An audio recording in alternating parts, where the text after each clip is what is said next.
พามาเบิ่งเนาะทำเลเนาะนอกจากติดทางปูย่างเนาะภายในโครงการเลี้ยวเนาะพิเศษเนาะทางลักเด้อลูกค้าเด้อทางปูย่างเนาะผ่านหลายหมู่บ้านเด้อลูกค้าเด้อลักๆเนาะโครงการนี้เนาะทางทุกเส้นเนาะคือลูกค้าเห็นเนาะปูทางดำทางย่างเด้อเนาะมีเงินเนาะเพียงแต่29 ล้านกีบเนาะลูกค้าก็สามารถเข้ามาปลูกสร้างได้เนาะดินโน่นสูงพอดีเนาะในการซื้อดินเนาะในส่วงละดูผลเด้อลูกค้าเด้อเนาะลูกค้าจะเห็นเนาะภาพในโครงการว่าน้ำอังน้ำขังอยู่ใสน้ำท่วมบ่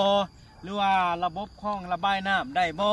ให้ลูกค้าสังเกตเด้อลูกค้าเด้อแต่โครงการดินแบ่งขายเฮาเนาะน้ำไหลเนาะหรือว่าคลองน้ำเนาะที่ว่าสะดวกสบายเด้อลูกค้าเด้อน้ำบ่อังบ่ขังลูกค้าซื้อแล้วเนาะก็สามารถเนาะตั้งเย่าตั้งเฮือนบ้านคนเนาะอ้อมข้างเนาะโครงการดินแบ่งขายเฮาเนาะและพิเศษเด้อลูกค้าเด้อเนาะโครงการนี้เนาะลูกค้าสามารถจ่ายสดจ่ายผ่อนได้เนาะถ้าจ่ายหอดตามเงื่อนไข 30% เนาะทางบริษัทเฮาเนาะลดให้ 2% เลยเด้อส่วนของแถมเนาะเอาเป็นเสาหลักหัวเนาะหรือว่ากงเตอร์ไพ่เนาะหรือว่าจอนำบาดาลเนาะขึ้นกับขนาดที่ว่าลูกค้าเอาเด้อถ้าว่าลูกค้าเนาะสนใจเนาะให้ติดต่อเนาะหรือว่าฝากเบอร์ไว้เนาะเพื่อให้ทีมงานเฮาเนาะทักให้ข้อมูลตอนดินเด้อ